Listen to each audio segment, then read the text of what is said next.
जिल्ह्यातील सर्वच नेत्यांनी कृषी उत्पन्न बाजार समिती कार्यक्रम दरम्यान एकत्र येऊन डॉक्टर विजयकुमार गावित यांच्यावर शाब्दिक हल्ला चढवला होता। त्याच अनुषंगाने पक्षप्रवेश निमित्त बोलताना डॉक्टर विजयकुमार गावित यांनी सर्वच एकत्रित येऊन शाब्दिक हल्ला करणाऱ्यांचा समाचार घेतला आहे। नंदुरबार जिल्ह्यात कितीही बाणगुळे एकत्र आले तरीही नंदुरबार जिल्ह्यात गावित परिवारावरच मतदार विश्वास ठेवतील आणि सोबत राहतील आणि भारतीय जनता पक्षाचाच विजय होईल, अशी प्रतिक्रिया माध्यमांशी बोलताना माजी आदिवासी विकास मंत्री तथा विद्यमान आमदार डॉक्टर विजयकुमार गावित यांनी निवासस्थानी केली आहे। जिल्हा परिषद, पंचायत समिती आणि नगरपालिकेच्या निवडणुका आगामी काळात होऊ घातल्या आहेत। या पार्श्वभूमीवर नंदुरबार जिल्ह्यात पक्षांमध्ये मोठ्या हालचाली होऊ लागल्या आहेत। आज दुपारी 1:30च्या सुमारास नंदुरबार तालुक्यातील शनिमांडळ तिलाली गावातील तसेच मांडळ गटातील शिवसेना शिंदे गटाचे शेकडो कार्यकर्ते यांनी माजी आदिवासी विकास मंत्री तथा विद्यमान आमदार डॉक्टर विजयकुमार गावित यांच्या विकास प्रणालीवर विश्वास ठेवत भारतीय जनता पक्षात प्रवेश केला।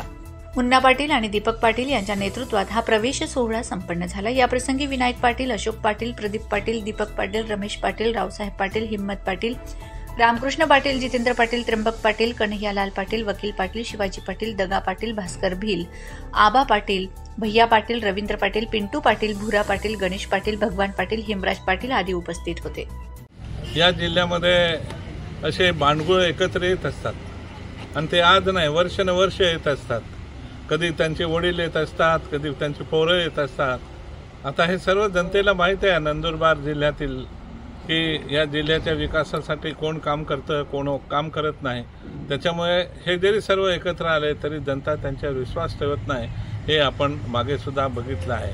कसं आहे की त्यांना या राजकारणामध्ये भरीव असं यश मिळताना दिसत नसल्यामुळे त्यांना निश्चितपणानं एकत्र आलं पाहिजे असं वाटतं।